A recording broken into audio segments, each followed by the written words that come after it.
광주 54번 버스 참사, 또 후진국형 인재. 어제 오후 광주의 한 재개발 현장에서 철거하던 5층 건물이 무너지면서 마침 여길 지나는 시내버스를 그대로 덮치는 대형 사고가 벌어졌습니다. 이 사고로 현재까지 9명이 사망을 했는데요. 말 그대로 대형 참사입니다. 먼저 관련 영상부터 보고 얘기 시작하겠습니다. 건물이 이렇게 흔들린다는 그런 전진하는 건 전혀 없었어요. 그냥 순식간에 무너진 거예요. 들어오면서 그 밑에 차, 시내버스.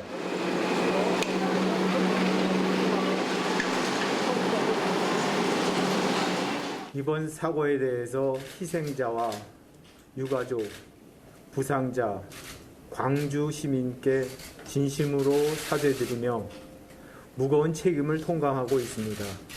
고통을 겪고 계신 모든 분과 국민들께 진심으로 머리 숙여 사죄드립니다. 김은미 기자, 이번 참사 어떻게 일어나게 된 거예요? 네, 이번 참사 어제 오후 4시 22분쯤 이 광주 동구의 학동 이 재개발 구역에서 철거 중이던 건물이 이 무너지는 모습을 조금 전에 보셨습니다. 지금 저렇게 무너졌나 보죠? 네, 맞습니다. 이게 정말 우리나라가 맞나 싶을 정도로 깜짝 놀랄 만한 그런 일인데 사실 철거 중이던 건물 무너질 수도 있죠. 하지만 문제는 아까 보신 것처럼 이 무너지는 건물 아래에 시내버스가 정차해 있었다는 겁니다. 아이고. 네, 무려 이 시내버스 안에는 17명의 승객이 타고 있었는데요. 이 17명의 승객 중에서 지금 절반이 넘는 9명이 숨지고 그 나머지 8명도 지금 크게 다친 그런 상태입니다. 네, 이 숨진 사람들 대부분이 버스 뒷좌석에 앉아 있었다라고 하는데 네. 이 한 명 한 명의 사연이 참 그 가슴이 아픕니다. 네. 이 보면 숨진 사람들 중엔 17살 고등학생도 있었습니다. 아이고. 지금 코로나 시국이어서 지금 비대면 수업을 하고 있는데 이 사실 비대면 수업이라 학교를 안 가도 되긴 하지만 이 동아리 활동, 이 후배들을 만나려고 잠깐 학교에 갔다가 오는 길에 이제 저런 이 황망한 일을 겪게 됐습니다. 네. 또 다른 한 60대 여성. 네, 이 사고가 있었던 어제가 바로 큰아들의 생일이었습니다. 아이고. 네, 그래서 이제 아침에 미역국을 끓여놓고 이제 가게에 나와서 일을 하다가 이 가게에서 필요한 어떤 반찬 재료를 좀 사러 시장에 갔다가 오는 길이었어요. 네. 사실 지금 바로 저 사고가 난 그 정거장, 다음 정거장에서 내릴 수 있었었는데 네, 차마 두 정거장을 앞두고 내리지 못하는 그런 상황이 된 겁니다. 원래 내리는 게 주정거장만 가면 내리는 길이었군요. 네, 맞습니다. 사실 이 60대 여성도 여성이지만 본인 생일에 어머니가 숨진 이 큰아들은 또 얼마나 억장이 무너질까 하는 생각이 들기도 하는데 제가 지금 17명의 승객이 타고 있었다라고 말씀을 드렸습니다만 사실 이 17명이라는 숫자 이것도 지금까지 일단은 추정입니다. 네, 어쩌면 더 많은 사람이 그 안에 타고 있었을 수도 있기 때문에 네, 제발 더 이상의 인명피해는 없기를 바라는 간절한 마음입니다. 현재까지 확인된 것만 벌써 사망 9명에 부상이 8명, 17명이나 사상을 낸 대형 참사가 벌어졌습니다. 윤정 기자, 네. 이 버스 승객들은 그렇고 지금 여기 이제 철거 현장이니까 여기서 일하시는 분들은 어떻게 됐어요? 네, 이 사고 당일 투입됐던 현장 인원 모두 4명이었습니다. 건물 내부와 외부에 각각 2명의 작업 인원이 투입이 됐다고 전했는데요. 그런데 이 작업자들은 이 작업을 하던 중에 건물이 붕괴될 어떤 조짐을 느끼고 이 모두 대피를 해서 전혀 다치지 않았습니다. 이 관련해서 저희가 목소리 준비했는데 들어보시죠. 건물에 이상 조짐이 있어가지고 사람들은 다 피신을 한 상태입니다. 어떤 소리가 좀 난다든지 그런 부분이죠. 철거 잔재가 외부로 떨어질 수 있기 때문에 그 현장 외부에 신호수를 2명을 배치하는 걸로 신고가 된 걸로 알고 있고 사고 날 당시에 2명은 있었던 걸로는 확인됐습니다. 정류장의 버스 그 부분에 대해서는 통계가 안 되어졌는데 직무를 알게 된 시간하고 사고 난 시간이 너무 촉박했던 건지 그건 혹시 근데 너무 촉박했던 건 맞는 것 같고요. 지금 그런 사실관계는 제가 얘기하는 것보다는 규명이 돼야 될 것 같습니다. 그때 사람이 배치돼 있었는지 적정하게 대피에 대한 신호를 줬는지는 지금 공사 관계자들이 그 조사를 받고 있습니다. 조사를 받고 있기 때문에 그 사실관계는 거기에서 정해질 것 같습니다. 네, 현장 인원이 황급하게 대피하는 모습 지금 CCTV 영상에 고스란히 담겨 있는데요. 아, 지금 저렇게 달려가시는 분들이 이제 일하시던 분들인가 보죠? 네, 밖에 한 3명 정도가 작업 인원이 있었는데 네. 갑자기 달려가기 시작하고 뒤로 흙먼지가 들면서 이 건물이 붕괴된 모습이고 이 내부에 있던 사람도 급하게 이 밖으로 나오는 모습이 그대로 CCTV에 포착이 됐습니다. 네. 그런데 문제는 이 전조 증상을 이 외부에서 특히 저 버스에 타고 있던 사람들은 전혀 알지 못했다는 건데요. 그렇죠. 네, 이 현장 관리자들이 건물이 무너질지도 모른다는 판단을 미리 했다면 그럼 그걸 도로에 있는 이 차량에게도 전달을 했다면 얼마나 좋았을까 하는 그 안타까움이 드는 대목이기도 한데 그렇죠. 결국에는 버스에 탄 사람은 이 현장 작업자들과는 전혀 달리 단 한 명도 내리지 못했습니다. 안타까운 사연입니다. 그런데 김은미 기자, 네. 이 주변의 이 주민들 얘기를 들어보면 이 사고는 어떻게 보면 일어날 수밖에 없었던 사고였지 않았을까 뭐 이런 얘기들도 있더라고요.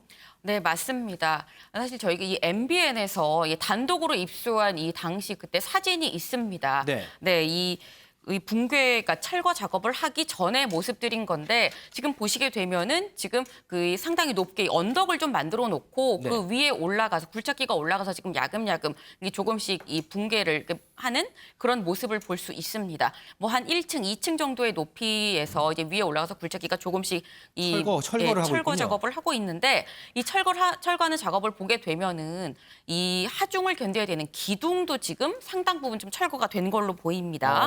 이 맞은편 창문이 보일 정도의 이런 수준인 건데 그러다 보니까 좀 무리한 하중이 결국 이거를 견디지 못하고서 이제 반대편으로 무너진 게 아닌가 싶어요. 지금 우리가 보이는 화면 저 반대편이 이제 도로인 거잖아요. 네, 맞습니다. 저희가 그 아까 잠깐 보셨던 그 버스 위로 건물이 무너지기 직전의 그 모습 잠깐 좀 같이 보실까요? 아하. 그걸 보게 되면은 건물을 가운데 두고 왼쪽은 도로입니다. 네. 그리고 오른쪽은 지금 그 건물 무너지면서 버스를 덮친다는 저 위에 저 사진. 어제 저 사진을 보게 되면은 오른쪽에 지금 뭐가 막혀 있죠. 지금 가림막입니다. 저게. 저 가림막 쪽으로는 전부 재개발 지역인 거예요. 네네. 사실상 저기는 지금 다 이 부순 상태인 거고, 예, 지금 굉장히 잘 나타나 있는데 다 부순 상태고 저 건물 하나만 지금 남아 있어서 그걸 철거 작업을 하던 중이었습니다. 근데 이 철거 공법상 아까 보신 것처럼 뭐 높게 쌓아두고 그 위에 이제 굴착기가 올라가서 부수는 방식인 건데 이런 방식으로 철거를 한다고 했을 때 건물이 중간에 무너질 수 있습니다. 거기다가 또 뒤에서부터 철거를 하니까 이게 앞으로 쏠릴 수가 있잖아요. 맞습니다. 사실 중요한 부분이 그겁니다. 그러니까 뒤에서부터 이 굴착기가 부수기 시작을 한다고 하면은 이 반대편인 이 도로나 인도 쪽으로 이게 붕괴될 가능성이 상당히 높았다라고 예상이 되는 상태인 건데 지금 보시는 것처럼 이 당시 철거를 할 때 인도는 막아놨어요. 인도를 네. 막아놨음에도 불구하고 이 철거 현장 바로 앞에 버스 정거장이 있었습니다. 아하. 때문에 이 버스 정거장에 이 시내버스가 5초 정도 정차를 하다가 출발하려고 하던 그 순간 그때 바로 저 건물이 무너졌었던 거거든요. 하필 또 저기에 버스 정류장이 있었군요. 네, 맞습니다. 근데 진짜 이게 기본적으로 공사 방향도 저 방향이 아니라 인도랑 도로까지 모두 통제한 상태에서 인도랑 도로 쪽에서 설령 무너지더라도 이미 재개발 지역으로 이 전혀 인명피해가 일어나지 않을 만한 이쪽으로 무너질 수 있도록 공사 방향 자체도 일단 좀 문제가 있다는 얘기가 있고 아하. 네, 그리고 이번에 이 시내버스가 이 안에 깔리게 된 상황 자체도 버스 정거장이 다른 데로 바뀌었더라면 사실 버스가 저기 정차하지 않았을 거거든요. 네. 그러니까 이런 점에 대해서도 좀 문제가 있습니다. 게다가 이 가림막이 이 무너지는 거를 지탱할 수가 없습니다. 어허. 아까 그 무너진 영상에서도 보셨습니다만 건물이 무너지면서 가림막도 그냥 전혀 힘없이 같이 무너지는 그런 모습을 보셨는데 있는지 없는지도 모르겠어요. 네, 때문에 인재라는 비판 피해갈 수 없어 보입니다. 자, 아까 김은미 기자가 설명한 부분. 자, 지금 뒤에서 이렇게 철거 작업을 합니다. 김은미 기자 얘기대로 맞은편에서 반대편에서 인도와 차도를 통제해놓고 앞에서부터 작업을 했더라면 설령 무너졌더라도 뒤쪽으로 무너지면 뒤에는 다 철거가 된 상태이기 때문에 아무 피해가 없었을 겁니다. 그런데요, 지역 주민들 얘기를 들어보면 이 사고는 예전부터 예견이 됐습니다. 얘기 한번 들어보시죠. 그 공사하면서 그쪽 건너편은 사람들이 잘 안 다녔죠. 그 건물만 하나 남았어요. 큰 게. 버스역을 폐쇄를 하든지 예. 거기는 통제를 하는 게 낫지 않을까라는 생각을 했죠. 왜냐하면 예를 들어서 조선대 지금 지하철 공사하는데요. 예. 거기 차량들 이렇게 도는데 버스 정이 걸려요. 예. 그 버스 정류장을 없애버렸어요. 거기는. 여기는 이제 가림막으로 해가지고 했는데 솔직히 이제 그 가림막이 아무 소용이 없는 거거든요. 저는 정류장 거기를 이용을 안 하죠. 여기 동네 사람들은 안 다녀요. 근데 이제 울림동이나 예. 이렇게 지원동 가시는 분들은 예. 거기가 버스 정류장이니까 이제 아무 생각 없이 이제 이용하시죠. 정차니까. 저도 그랬고 예. 그 타시는 분들도 그렇죠. 그게 이 앞으로 쏟아질지는 모르죠. 버스 타시는 분들이 건물이 쏟아질 줄 예감하고 버스를 타는 분들이 어디 있겠습니까? 이동석 기자, 오전에 보니까 이 시공사 측에서 머리를 숙였더라고요. 네, 그렇습니다. 이번 광주 참사와 관련해 시공사인 현대산업개발은 고개를 숙였습니다. 앞서 영상을 통해 만나보셨을 텐데요. 현대산업개발 권순호 대표이사는 오늘 긴급 기자회견을 열었습니다. 일어나지 않아야 할 사고가 난 점에 대해 진심으로 사죄드린다면서요. 사고 수습에 총력을 다하겠다고 밝혔는데요. 다만 이번 사고의 중요한 쟁점에 대해선 모르쇠로 일관하면서 논란의 중심에 서기도 했습니다. 사고와 관련해서 어떤 작업을 하고 어떤 것을 하고 있었는지 묻자 권 대표는 명확하게 답변을 하지 못했는데요. 심지어 철거 작업자들이 이상 징후를 발견한 이후 사고가 발생할 때까지 보고를 받지 못했다고 이렇게 전하기도 했습니다. 사고가 발생한 시각조차 제대로 파악하지 못하고 있었는데요. 아하. 이처럼 취재진의 질의에 소극적인 모습을 보이면서 시공사의 사고가 반쪽짜리 사고였다. 이런 비판의 목소리도 현재 나오고 있습니다. 윤경호 의원님, 시공사 측에서 이런 얘기를 했어요. 재발 방지 대책 확실하게 수립하겠다.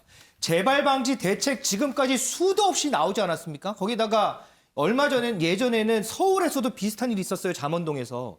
그럼 그때 재발 방지 대책 왜 수립이 안 된 거예요? 저도 그래서 찾아보니까 건축물 관리법이라는 게 지난해 5월부터 오히려 강화돼서 새롭게 시행이 됐더라고요.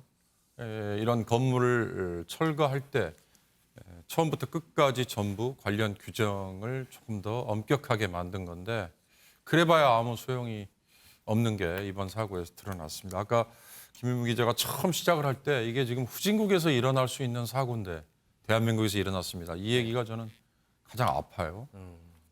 이런 사고들이 도대체 어떻게 해서 일어날 수 있었을까? 지금 조목조목 지적이 됐지만 저렇게 3m밖에 떨어지지 않은 곳에 보호장치도 되지 않는 가림막 하나 설치해놓고 그게 인도 그리고 버스 정류장을 향해서 쏟아져 내렸고 더군다나 저런 상황에서 버스 정류장이 그대로 유지 운영이 됐다는 그 점이 저는 가장 어처구니가 없는데요. 이런 사고가 날 때마다 지난번에 산업 현장에서 재해가 일어나고 근로자가 목숨을 잃을 경우에 대표이사, CEO에게 형사처벌을 하기로 한 중대재난관리법. 그렇죠. 네. 그때 얼마나 많은 기업들이 그리고 또 시중의 여론이 형사처벌까지는 너무 과하지 않느냐 이런 얘기를 했지 않습니까? 맞아요. 네. 그 형사처벌을 하는 이유가 일벌백계 때문이거든요. 그러니까 이런 사고가 사실 날 때마다 그러면 평소에 최선의 의무를 다하고 있느냐 아니면 한 번이라도 사고가 생길 경우에 그 회사 시공사의 대표가 형사처벌까지 감수하는 규정이 예외 없이 적용이 된다면 과연 저렇게 느슨하게 안전장치를 해놓고 공사를 할 수 있었을까? 앞으로 재발 방지라는 거 얘기할 때마다요. 결국은 관련 규정이 강화될 수밖에 없겠다라는 생각이 듭니다. 이 결과론적인 얘기입니다만요. 방금 영상을 봐서도 보니까 이 위험을 애초에 감지했을 때 이 교통 통제만 좀 잘 이루어졌어도 이 안타까운 희생은 일어나지 않았을지도 모릅니다. 전국에 지금 재건축 현장 수도 없이 많습니다. 안타까운 참사가 다시는 일어나지 않도록 지금부터 다시 일일이 다 점검해봐야 합니다.